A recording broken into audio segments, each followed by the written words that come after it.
Hello friends, welcome to flourish learning. शिक्षणाने माणूस समृद्ध होतो. चला तर मग आज आपण इयत्ता 9वीचा गणित भाग 1 मधील पाठ 6 अर्थनियोजन शिकूयात, समजून घेऊयात आणि समृद्ध होऊयात. आज आपण या व्हिडिओमध्ये संकीर्ण प्रश्नसंग्रह 6 पाहणार आहोत. तर संकीर्ण प्रश्नसंग्रह 6 मधील पहिला प्रश्न आहे, खालीलपैकी योग्य पर्याय निवडा. त्यामधील पहिला प्रश्न आहे, विविध प्रकारच्या गुंतवणुकींपैकी 80C कलमानुसार आयकर गणनेसाठी जास्तीत जास्त किती रुपये वजावट मिळते. त्यासाठी आपल्याला ते 4 पर्याय दिलेले आहेत. तर त्यातील योग्य पर्याय आपल्याला निवडायचा आहे. तर योग्य पर्याय काय आपल्या इथं 1.5 लाख रुपये. तर विविध प्रकारच्या गुंतवणुकींपैकी 80C कलमानुसार आयकर गणनेसाठी जास्तीत जास्त 1.5 लाख रुपयांची वजावट मिळते. यानंतर दुसरा प्रश्न आहे, एका व्यक्तीने 2017-18 मध्ये मिळवलेल्या उत्पन्नाचे कर आकारणी वर्ष खालीलपैकी कोणते. तर उत्पन्नाचे कर आकारणी वर्ष विचारलेले आहे.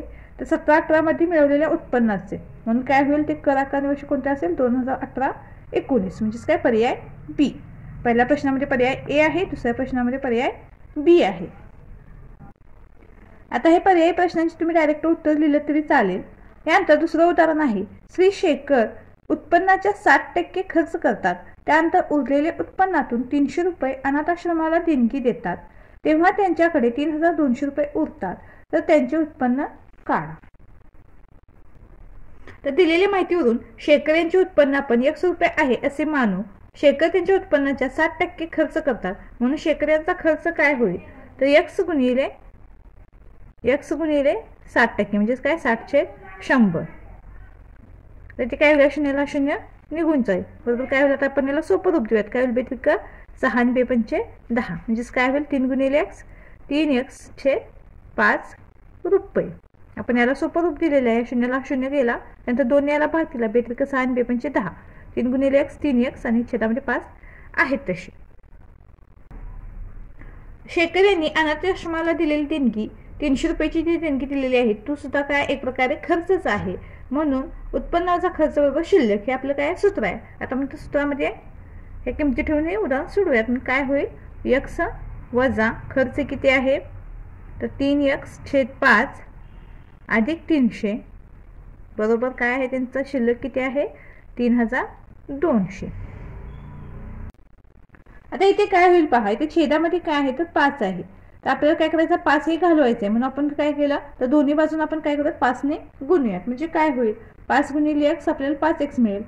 इथे 3x/5 गुणिले 5 केल्यानंतर ह्या 5ला 5 निघून जातील आणि फक्त 3x मिळेल.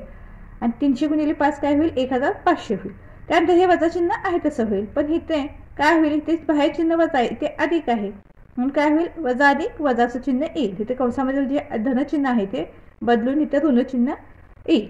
बरोबर काय होईल, 3200 ला सुद्धा आपण ते 5 ने गुणणार आहोत. म्हणजे आपल्याला 16000 मिळालेले आहेत. दोन्ही बाजून आपण हे 5 ने गुणून आपण हे समीकरण मिळवलेलं आहे. त्यानंतर ते काय होईल, 5x वजा 3x बरोबर काय होईल 2x वजा 1500 आपण आहे तसं लिहित आहोत, बरोबर 16000.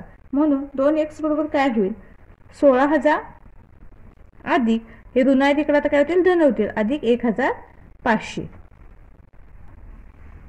म्हणून काय होईल, आता 2x बरोबर यांची बेरीज करूयात. ही बेरीज किती येते, तर 17500 येते.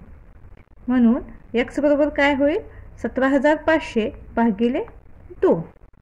म्हणून x बरोबर हा भागाकार करूयात. हा भागाकार किती मिळतो आपल्याला, तर 8750 मिळतो. किती मिळतो 8750. म्हणून शेखरचे उत्पन्न 8750 रुपये आहे. यानंतर पुढील उदाहरण आहे, श्री हिरालाल यांनी 2,15,000 रुपये म्युच्युअल फंडामध्ये गुंतवले. त्याचे 2 वर्षांनी त्यांना 3,05,000 रुपये मिळाले. श्री रमणिकलाल यांनी 1,40,000 रुपये 8% दराने चक्रवाढ व्याजाने 2 वर्षांकरिता बँकेत गुंतवले. तर प्रत्येकाला झालेला शेकडा फायदा काढा. कोणाची गुंतवणूक अधिक फायदेशीर झाली. हिरालाल यांना झालेला आपण ते फायदा काढू. म्हणून 3,05,000 रुपये वजा 2,15,000 रुपये हे आपण वजाबाकी करत आहोत. त्यांनी 2,15,000 रुपये त्यामध्ये गुंतवले होते आणि त्यानंतर त्यांना 3,05,000 रुपये मिळाले. म्हणून आपण ही वजाबाकी करूयात. ही वजाबाकी किती मिळाली, तर आपल्याला 90,000 रुपये मिळाले.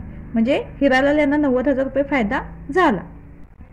आता हिरालाल यांना झालेला आपण शेकडा फायदा काढूयात. म्हणून काय होईल 90,000 त्यांना काय झालं 2,15,000 पैकी 90,000 फायदा झाला. म्हणून 90,000 छेद काय होईल 2,15,000 गुणिले 100, कारण आपण शेकडा फायदा काढत आहोत. या 2 शून्यांना 2 शून्य निघून जातील, ह्या शून्याला हा शून्य निघून जाईल. बरोबर काय होईल? 9000 भागिले 215. तर आपण यांचा भागाकार केला तर हा भागाकार किती मिळतो आपल्याला? तर 41.86%, कारण आपण शेकडा फायदा काढत आहोत. म्हणून काय होईल? 41.86 हा भागाकार मिळाला आणि आपण टक्के हे समोर चिन्ह त्याच्या दिलेलं आहे. रमणीकलाल यांना झालेला फायदा काढू. म्हणून चक्रवाढ व्याज बरोबर काय? तर व्याज वजा मुद्दल. म्हणून चक्रवाढ व्याज बरोबर पी कंसामध्ये 1 अधिक r/100 कंसाचा घातांक n वजा पी. आपल्या इथे पी किती आहे? तर 1,40,000 आहे. कंसामध्ये 1 अधिक r किती आहे? 8/100 कंसाचा घातांक n. मुदत किती आहे आपली? 2 वर्ष. म्हणून n 2 वजा 1. आता सोडूयात आपण याला. इथे काय होईल? 1,40,000 आपण आहेत तशी लिहूयात. नंतर कंसामध्ये इथे काय होईल? तर 100 गुणिले 1, याचा छेद काही नाही म्हणजे याचा छेद काय? 1. म्हणून काय होईल? 100 गुणिले 1 होईल. 100 1 100 अधिक 8/100 कंसाचा वर्ग वजा 1 कंस पूर्ण बरोबर 1,40,000 आपण आहे तसे लिहूयात. आता 100 अधिक 8 काय होतील? तर 108 होतील. म्हणून 108/100 कंसाचा वर्ग वजा 1 बरोबर काय होईल? आता इथे 1,40,000 आहेत तसे राहतील. कंसामध्ये आता इथे काय होईल? तर इथे 108/100 आहे. आपण काय करूया? तिथे दशांश चिन्ह देऊया. तिथे 2 शून्य, 100 मध्ये 2 शून्य आहेत म्हणजे 2 घरं सोडून आपण काय करूया? दशांश चिन्ह देऊयात. म्हणजेच काय होईल? 1.08 कंसाचा वर्ग वजा 1. तर काय केलं आपल्या लक्षात आलं तुमच्या काही? तर 108/100 आहे म्हणून आपण काय केलं? तर 100 घालवण्यासाठी तर वर दशांश चिन्ह दिलं. म्हणून काय झालं? 1.08 कंसाचा वर्ग आहे तसा वजा 1 हे आपल्याला आहे तसं इथे मिळालेलं आहे. बरोबर 1,40,000 कंसामध्ये आता आपण इथे काय होईल? 1.08चा आपण ते वर्ग करूयात. हा वर्ग किती मिळतो आपल्याला? तर 1.1664 म्हणजेच 1.1664 वजा हे 1 आहे तसं. यांची वजाबाकी करूयात. ही वजाबाकी किती मिळते पाहूयात आता आपण. म्हणून 1,40,000 कंसामध्ये ही वजाबाकी किती येते? तर 0.1664. 1 वजा 1 0 आणि 0.1664 आहेत तसे बरोबर. आता इथे काय होईल? तर 1,40,000 आहे तशी लिहूयात. इथे दोन्हीच्या मध्ये कोणतं चिन्ह नाही म्हणजे कोणतं चिन्ह आहे? तर गुणाकाराचं चिन्ह आहे. आता काय होईल? हे 1664 आपण आहे तसे लिहूयात. हा दशांश चिन्ह काढण्यासाठी याला आपण काय करूयात? अपूर्णांक रूपात लिहूयात. आणि याच्या खाली काय होतील? किती शून्य येतील? तर दशांश चिन्हाच्या पुढे 4 अंक आहेत म्हणजे 1च्या समोर किती शून्य येतील? 4 शून्य येतील. म्हणजेच काय? 1,664/10,000 दशांश रूप काय आहे? 0.1664. हा दशांश रूपात आहे तो आपण ते अपूर्णांक रूपात लिहिलेला आहे कारण याला आपण सोपं रूप द्यायचं आहे. उत्तर मिळवायचं आहे आपल्याला. तर काय होतील? ह्या शून्यानं ह्या शून्य निघून जातील. तिथे 4 शून्य आहे, तिथे 4 शून्य आहेत. 4 शून्याने 4 शून्य निघून गेल्या म्हणजेच काय? 14 गुणिले 1,664 हा गुणाकार करूयात. हा गुणाकार आपल्याला 23,296 इतका मिळतो. 14 गुणिले 1,664 हा गुणाकार आपल्याला किती मिळाला? 23,296. तर 23,296 हे काय आहे? आपलं चक्रवाढ व्याज मिळालेला आहे आपल्याला. म्हणून रमणीकलाल यांना झालेला शेकडा फायदा बरोबर काय होईल? तर त्यांना चक्रवाढ व्याज किती मिळालं? 23,296. तर किती रुपयांवर मिळालं? ते 1,40,000 रुपयांवर गुणिले 100. काय होतील? ह्या 2 शून्य 2 शून्य निघून जातील. आपण काय करूया? त्याला 14 याला भाग देऊयात. म्हणजे ते काय होईल? 14 1 14 आणि 2 शून्य आहे तशा मिळते. याला आपण जर बाजूला 14 ने भाग दिला तर तो भागावर किती मिळतो आपल्याला? तर 1,664 मिळतो. म्हणजेच काय? 1,664/100 बरोबर काय होईल? आता हे दशांश चिन्ह देऊयात. तिथं 2 शून्य आहेत म्हणजे 2 घरं सोडून आपण दशांश चिन्ह देऊयात. म्हणजेच काय होईल? 16.64 तर रमणिकलाल यांना शेकडा फायदा 16.64 झाला आणि हिरालाल यांना शेकडा फायदा किती झाला होता तर 41.86 झाला होता. म्हणजेच काय झालं तर हिरालाल यांची गुंतवणूक काय होती फायदेशीर होती. म्हणून हिरालाल यांची गुंतवणूक फायदेशीर झाली. यानंतर पुढील उदाहरण आहे.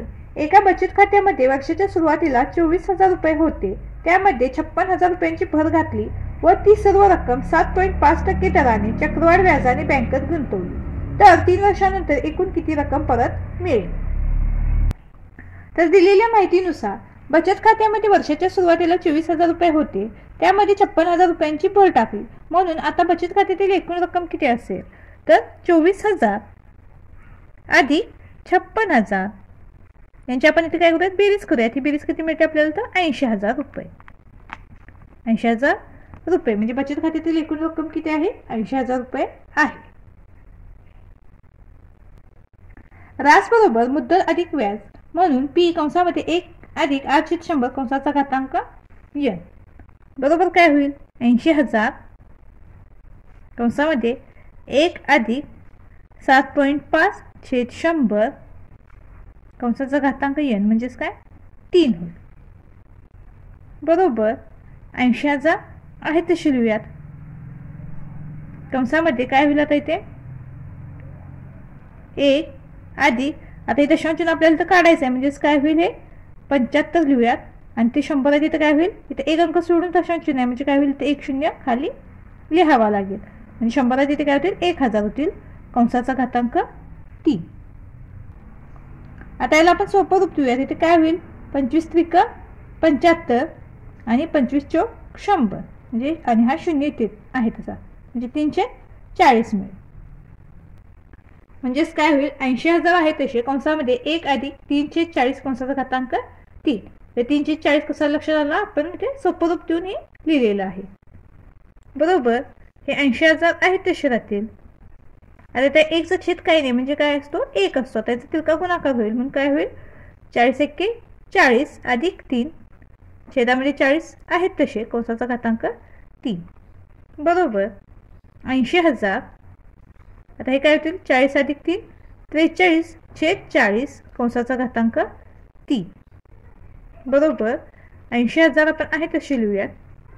आता यांच्या दोन्हीमध्ये कोणतं चिन्ह येतं तर गुणाकाराचं चिन्ह येतं म्हणून गुणिले आता 43/40 आपण ते घन करणार आहोत. घातांक 3 म्हणजेच काय घन म्हणजेच 3 वेळा त्यांचा गुणाकार म्हणून 43/40 गुणिले 43/40 गुणिले 43/40.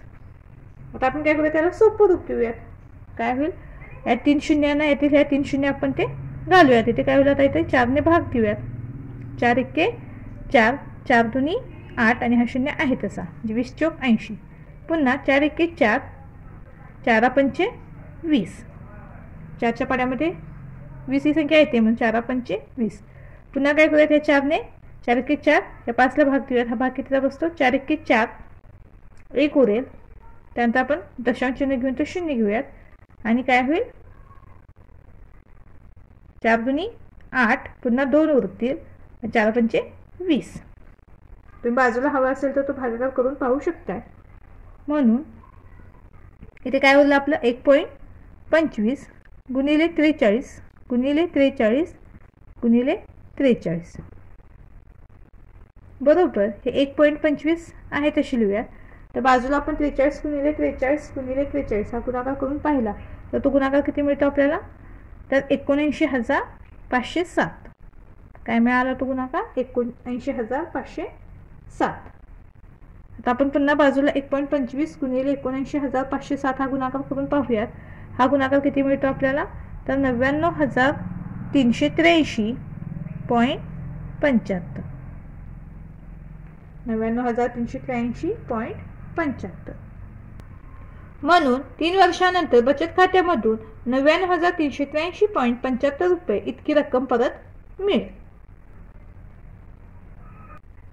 यानंतर पुढील उदाहरण आहे. श्री मनोहर यांनी आपल्या उत्पन्नाचे 20% भाग आपल्या मोठ्या मुलाला आणि 30% भाग धाकट्या मुलाला दिला. नंतर उरलेल्या रकमेच्या 10% रक्कम देणगी म्हणून शाळेला दिली. तेव्हा त्यांच्याकडे 1,80,000 रुपये उरले. तर श्री मनोहर यांचे उत्पन्न काढा. श्री मनोहर यांचे उत्पन्न 100 रुपये आहे असे मानू. मोठ्या मुलाला आपल्या उत्पन्नातील 20% रक्कम दिली, म्हणून मोठ्या मुलाला मिळालेले उत्पन्न बरोबर x गुणिले 20/100 बरोबर 20x/100 रुपये. यानंतर धाकट्या मुलाला आपल्या उत्पन्नातील 30% रक्कम दिली, म्हणून धाकट्या मुलाला मिळालेले उत्पन्न बरोबर x गुणिले 30/100 बरोबर 30x/100 रुपये. म्हणून उरलेले उत्पन्न बरोबर काय होईल, x वजा 20x/100 अधिक 30x/100 बरोबर काय होईल, x वजा 20x आणि 30x ची बेरीज होईल. किती होईल ती बेरीज, 50x. 50x/100. आणि ते x चं छेद काय नाही म्हणजे काय 1 आहे. पुन्हा काय होईल, 100x वजा 50x. 100x वजा 50x/100. ही वजाबाकी करूया. ही वजाबाकी आपल्याला काय मिळते, तर 100x वजा 50x 50x/100 आहे तसे.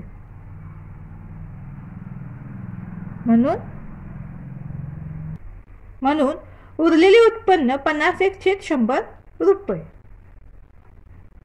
उरलेल्या उत्पन्नातील 10% रक्कम शाळेला देणगी दिली, म्हणून 50x/100 ही उरलेली रक्कम आहे. आपण लिहिलेली आहे. उरलेले उत्पन्न किती आहे, 50x/100 रुपये. त्यातील 10% रक्कम शाळेला देणगी दिली, म्हणून 50x/100 गुणिले 10/100 बरोबर काय होईल, तर ते 10 × 10 10 × 5 50 काय होईल, 5x/100 रुपये.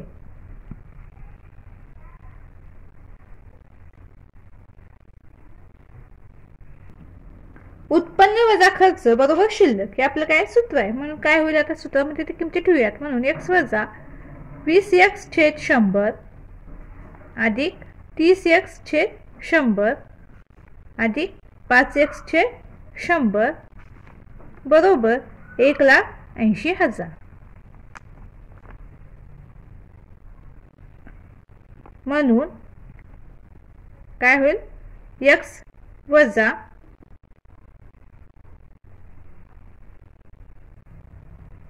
या सर्वांची बेरीज होईल. किती होती ती बेरीज, 55x/100 बरोबर 1,80,000. आता x चा छेद काय आहे, 1 आहे.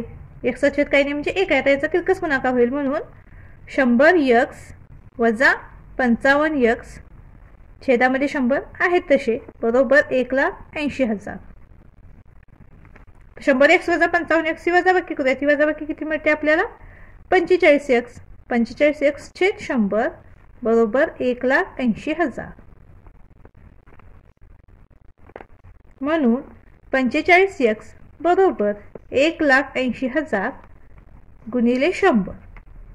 इकडे हे भागिले 100 आहे, इकडे काय होईल, गुणिले 100 होईल. हे आपण याआधी पण इथे पाहिलेलं आहे. म्हणून x बरोबर 1,80,000 गुणिले 100 भागिले 45. हे 45x म्हणजेच काय, 45 गुणिले x. इकडे गुणिले आहे ते बरोबर चिन्हाच्या आलेकडून काय होतं, भागिले होतं. म्हणून x बरोबर काय होईल, त्याला सोपं रूप देऊयात. 45 × 45 45 180 आणि 3 शून्य आहेत तशा गुणिले 100 म्हणजेच काय मिळेल आपल्याला, 4 लाख मिळेल. हे 4 आहे तशा ह्या 3 शून्य आणि 2 शून्य म्हणजेच 5 शून्य येतील. म्हणजेच काय होईल, 4 लाख. x बरोबर काय मिळेल आपल्याला, 4 लाख. म्हणून श्री मनोहर यांचे उत्पन्न 4 लाख रुपये आहे. यानंतर पुढील प्रश्न आहे, कैलासच्या उत्पन्नाच्या 85% इतका खर्च होत असे, त्याचे उत्पन्न 36% वाढले, तेव्हा त्याचा खर्च पूर्वीच्या खर्चाच्या 40% वाढला, तर त्याची आता होणारी शेकडा बचत काढ. तर ह्या प्रश्नाला इथे असं स्टार केलेला आहे. याचा हा अर्थ, हा प्रश्न इम्पॉर्टंट आहे, समजून घ्या आणि लक्षात ठेवा. कैलासचे उत्पन्न 100 रुपये आहे असे मानू. कैलासच्या उत्पन्नाच्या 85% इतका खर्च झाला, म्हणून खर्च बरोबर काय होईल, x गुणिले 85/100, 85% म्हणून 85/100 होईल, बरोबर 85x/100 रुपये. उत्पन्न वजा खर्च बरोबर बचत हे सूत्र आपल्याला माहिती आहे, म्हणून काय होईल, x वजा 85x/100 बरोबर काय होईल आपली बचत. म्हणून काय होईल तर ते याचा छेद काही नाही, म्हणजे याचा छेद काय असतो 1 असतो, म्हणून 100x वजा 85x/100 बरोबर आपली बचत.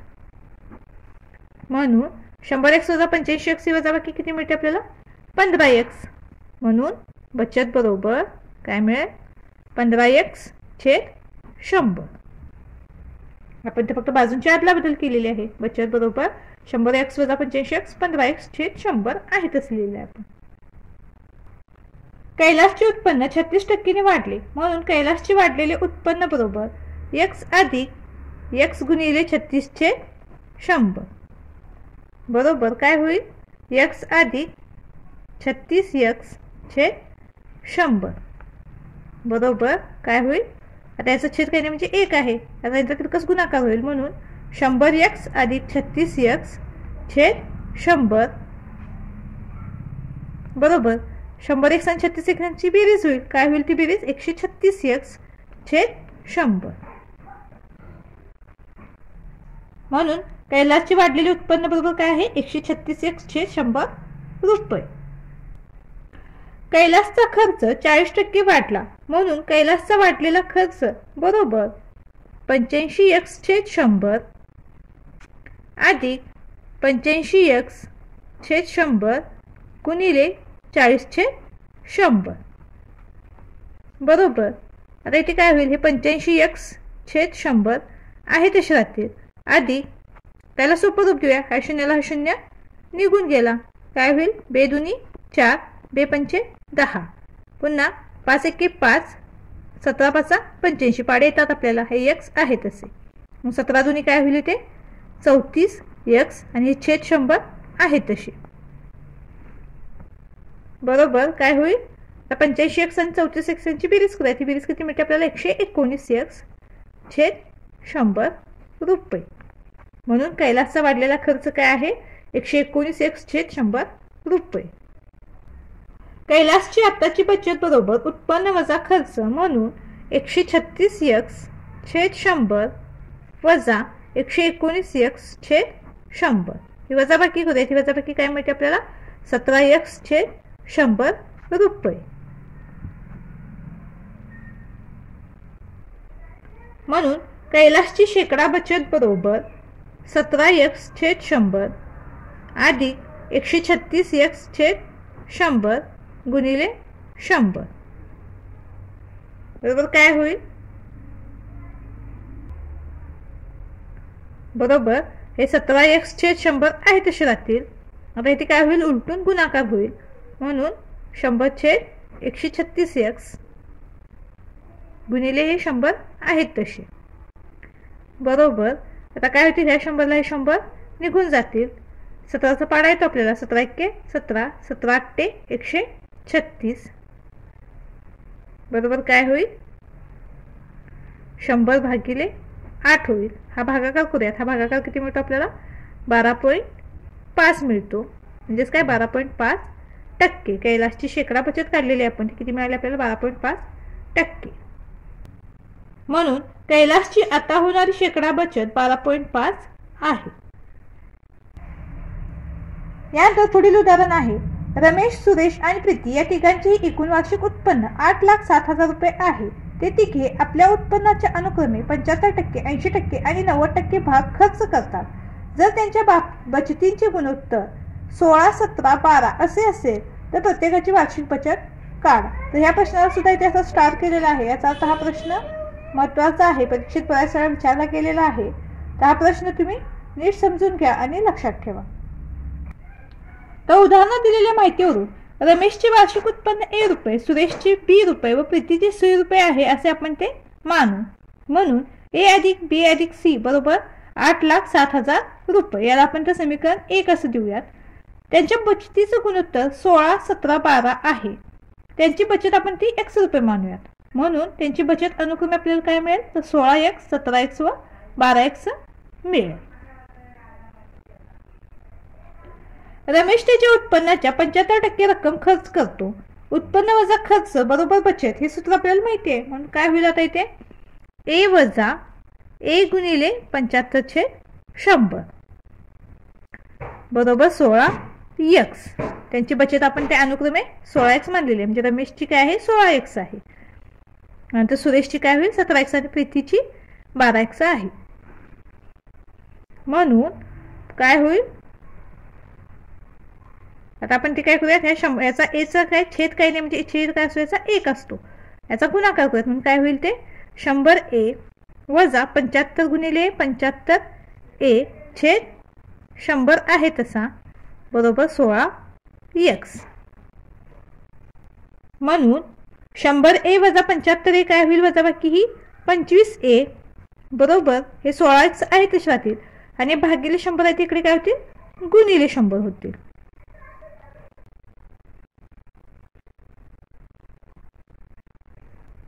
म्हणून a बरोबर 16x गुणिले 100 भागिले 25. 25a आहे ते 25 इकडे काय होईल भागिले होईल.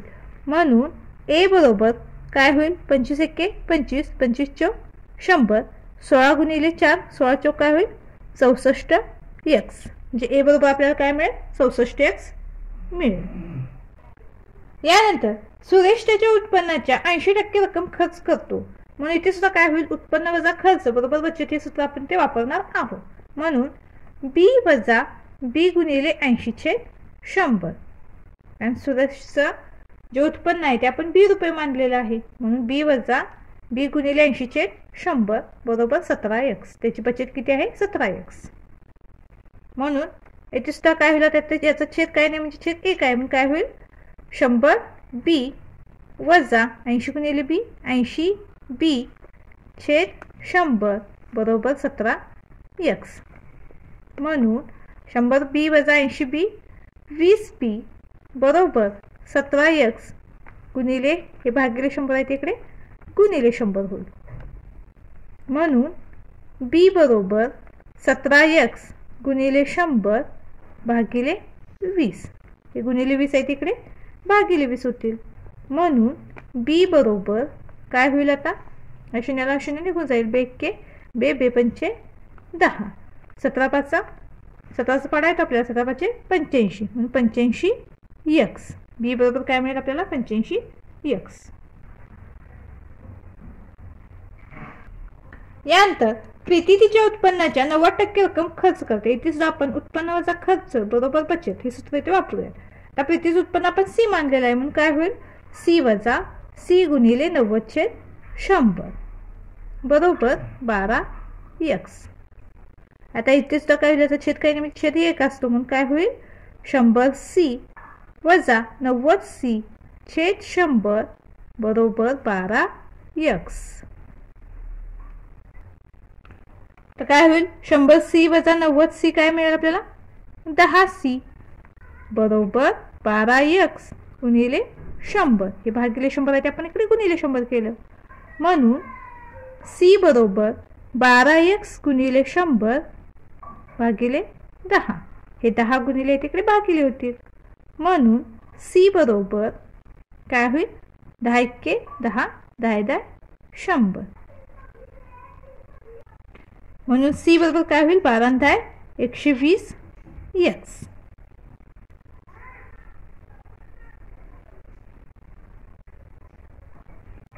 समीकरण 1 नुसार a अधिक b अधिक c बरोबर 8,07,000.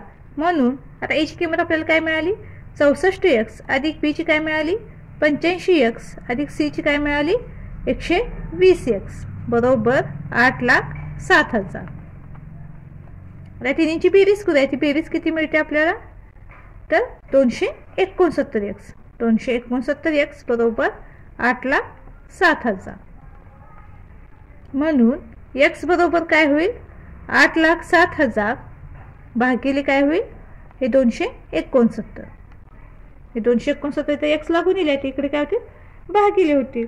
हा भागाकार करूयात आपण. तर भागाकार केल्यानंतर आपल्याला एक्सची किंमत काय मिळते? एक्स बरोबर 3000. काय मिळते? 3000. हा भागाकार तुम्ही बाजूला करून पाहू शकताय. म्हणून इथे रमेशची वार्षिक बचत काय होईल? 16x. 16x म्हणजेच काय? 16 गुणिले 3000. आणि एक्सची किंमत आपल्याला ते 3000 मिळाली. 16चा पाडा येतो आपल्याला. 16 त्रिक 48 आणि 3 शून्य आहेत तशा, म्हणजेच काय? 48,000 रुपये. रमेशची वार्षिक बचत किती आहे? 48,000 रुपये आहे. सुरेशची वार्षिक बचत 17x आहे, म्हणजेच काय? 17 गुणिले 3000 बरोबर काय होईल? 17 त्रिक 51 म्हणजेच 51,000 रुपये. प्रीतीची वार्षिक बचत किती आहे? 12x, म्हणून काय होईल? 12 गुणिले 3000 रुपये बरोबर 12 त्रिक 36 म्हणजे 36,000 रुपये.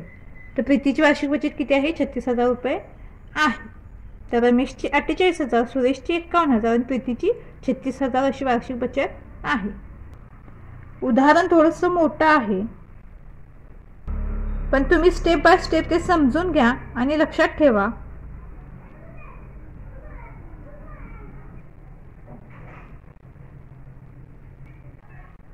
आणि सोडवण्याचा थोडा सराव करा, म्हणजे तुमच्या अजून थोडं ते परफेक्ट होऊन जाईल.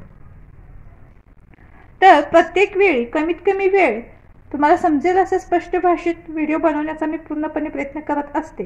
कारण तुमच्यासाठी तुमचा अभ्यास जितका महत्त्वाचा आहे तितकीच तुमची वेळ ही महत्त्वाची आहे. तर आपला व्हिडिओ तुम्हाला आवडत असतील तर व्हिडिओला लाईक नक्की करा आणि चॅनलला सबस्क्राईबसुद्धा नक्की करा.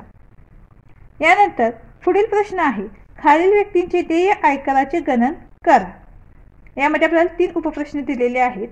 त्यातील पहिला प्रश्न आहे, श्री कदम यांचे वय 35 वर्ष असून त्यांचे करपात्र उत्पन्न 13,35,000 रुपये आहे.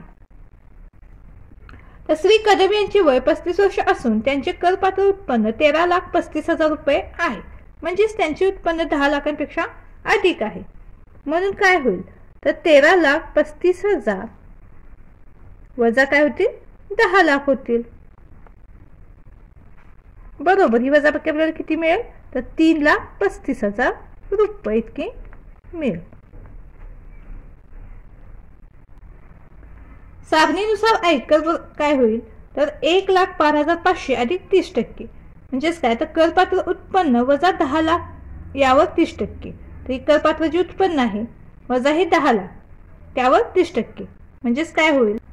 आयकर बरोबर 1,12,500 अधिक 3,35,000 यावर 30%, म्हणून 1,12,500 अधिक 3,35,000 यावर 30%, म्हणजे 30 / 100.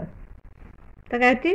या 2 शून्यांना या 2 शून्य निघून जातील बरोबर. 1,12,500 अधिक हा गुणाकार करूयात आपण. 33,500 गुणिले 3 हा गुणाकार किती मिळतो आपल्याला? तर 1,05,000 मिळतो. किती मिळतो? 1,05,000. यांची बेरीज करूयात. ही बेरीज किती मिळते आपल्याला? तर 2,13,000. किती मिळते? 2,13,000 रुपये. तर आयकर किती मिळाला आपल्याला? तर 2,13,000 रुपये. परंतु 2,13,000 रुपयांवर 2% दराने शिक्षण कर पण आहे, म्हणून काय होईल? 2% दराने म्हणून 2/100 गुणिले 2,13,000 रुपये. तर काय होते? ह्या 2 शून्यांना 2 शून्य निघून जातील, म्हणजेच काय? 2 गुणिले 2,130 बरोबर. हा गुणाकार किती मिळेल आपल्याला? 4,260 रुपये. त्याचप्रमाणे 2,13,000 रुपयांवर 1% दराने शिक्षण कर, म्हणून काय होईल? 1/100 गुणिले 2,13,000 रुपये. त्या 2 शून्यांना 2 शून्य निघून जाते. 1 ने कोणत्याही संख्येला गुणल्यानंतर आपल्याला 30 संख्या मिळते, म्हणून 2,130 रुपये. म्हणून एकूण आयकर बरोबर 2,13,000 अधिक 4,260 अधिक 2,130 या सगळ्यांची आपण बेरीज करूयात. ही बेरीज किती मिळते आपल्याला? तर 2,19,390. किती मिळते? 2,19,390 रुपये. म्हणून श्री कदम यांना 2,19,390 रुपये इतका आयकर भरावा लागेल. यानंतर दुसरं उदाहरण आहे. श्री खान यांचे वय 65 वर्ष असून त्यांचे करपात्र उत्पन्न 4,50,000 रुपये आहे. श्री खान यांचे वय 65 वर्ष असून त्यांचे करपात्र उत्पन्न 4,50,000 रुपये आहे. म्हणजेच त्यांचे उत्पन्न 3 लाखांपेक्षा अधिक आहे. सारणीनुसार आयकर बरोबर करपात्र उत्पन्न वजा 3 लाख यांवर 5%. पहिल्या 3 लाख रुपयांवर 0% दराने कर म्हणजेच काय 0.0 रुपये. म्हणून काय होईल तर 4,50,000 वजा 3 लाख रुपये.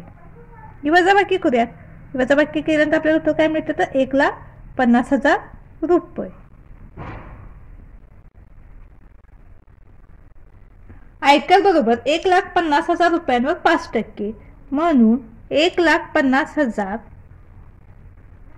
गुणिले 5/100. काय 2 शून्य नाही 2 शून्य निघून जातील. म्हणजेच काय 1,500 गुणिले 5 बरोबर हा गुणाकार किती मिळतो आपल्याला तर 7,500 रुपये.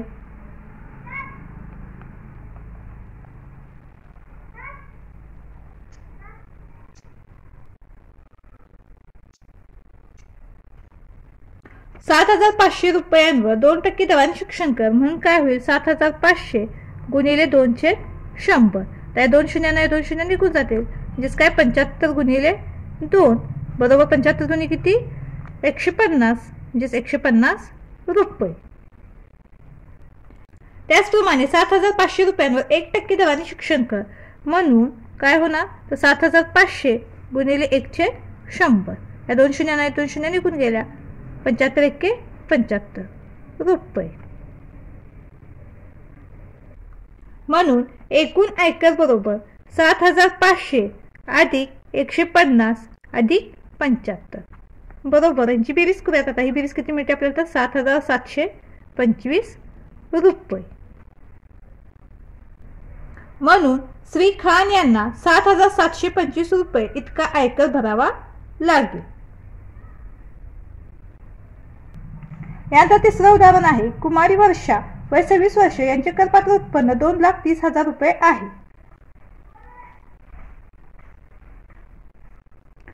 कुमारी वर्षा वय 26 वर्ष हिचे करपात्र उत्पन्न 2,30,000 रुपये आहे. म्हणजेच कुमारी वर्षा हिचे उत्पन्न 2,50,000 रुपयांपेक्षा कमी असल्याने तिला आयकर भरावा लागणार नाही.